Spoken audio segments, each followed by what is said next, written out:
Hello everyone, I'm Hooman. I'm so glad today I'm with you. Today we are going to start the first session of my lessons. It's been a long time. I've always tried to start to record the lessons. As a matter of fact, for most of the channels like YouTube, Instagram, and the Facebook. But I was so busy, so I couldn't do that at all. The first lesson that we are going to start today is about the classification of the musical instruments.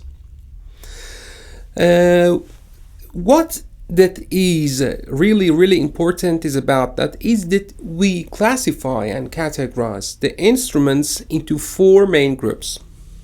First of all, chordophones. Second, aerophones.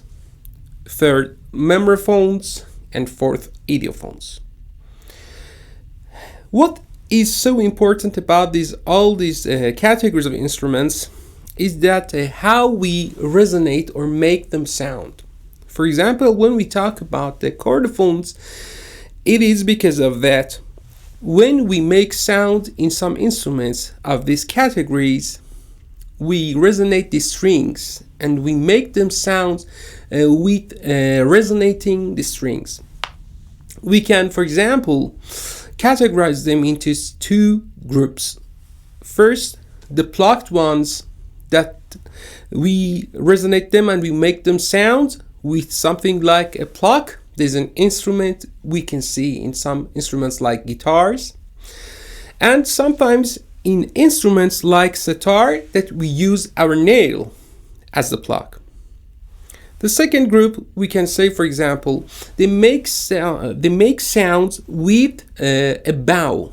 A bow is the instruments that we can see in some kinds of instruments like violin, viola, cello, and the double bass.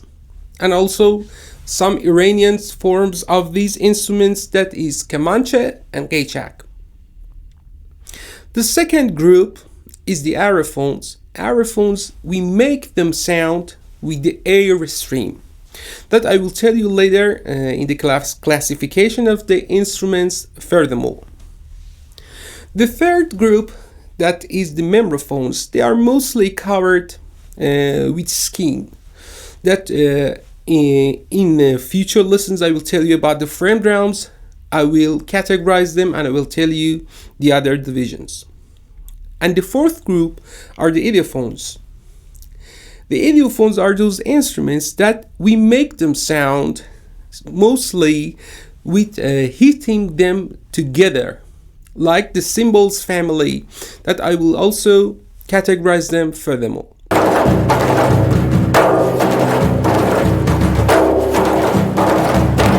What we are going to continue today is about the frame drums, that I'm the specialized in these types of instruments and these categories of instruments. What we call the frame drum is an instrument that is a frame mostly made of wood, covered with skin.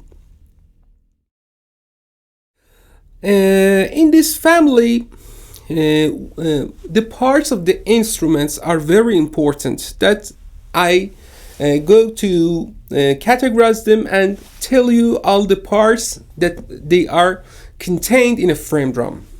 First of all is the frame. The frame is mostly, as I told you, is made of wood and it is covered with skin. And we can also categorize the frames, the types of the frames, into three. Some instruments like the bendir, they have a thick frame. Some others like daf or a kaval, they have the thin frame. And some other ones like the Persian daf, they have the medium one. The second part I'm going to tell you in a frame drum is the skin part. The skin part is very important because it is the place that we make the sound on these instruments. It is the part that we make it sound, and the musical parts mostly played on the skin. We can categorize also the skin into two types. First, the natural skins, that is mostly coming from the animals like goat, sheep, ewe, and deer. That the goat and the sheep is the most popular, and it is used mostly on the frame drums. And also we got the synthetic ones that tell you furthermore in other lessons.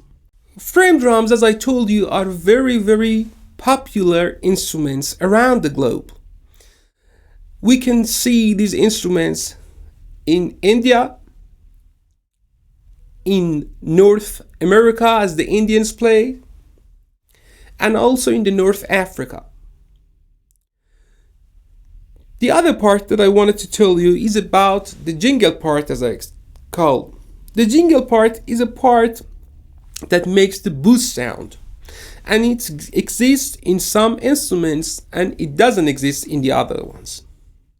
So we can categorize the frame drums into other groups, as we call them, with jingles or without jingles. And for example, some instruments like the North African bendir, the jingle part are the wires that is covered inside the skin. In other instruments like tamburella, reek, and kanjira, you can see them as the small cymbals that is placed between the skin and the frame. And in other instruments like for example Persian daf or gabal, you can see this part like small rings. The fourth part, that is the other part of the frame drum, and the last one that I'm going to tell you today, is the whole part. That is different in some instruments. For example, in the bendir, we can see them as a place that is empty, and you can put your thumb finger inside and hold the instrument, for example. And in other instruments like daf or gaval, it is a place for a thumb that can hold the drum.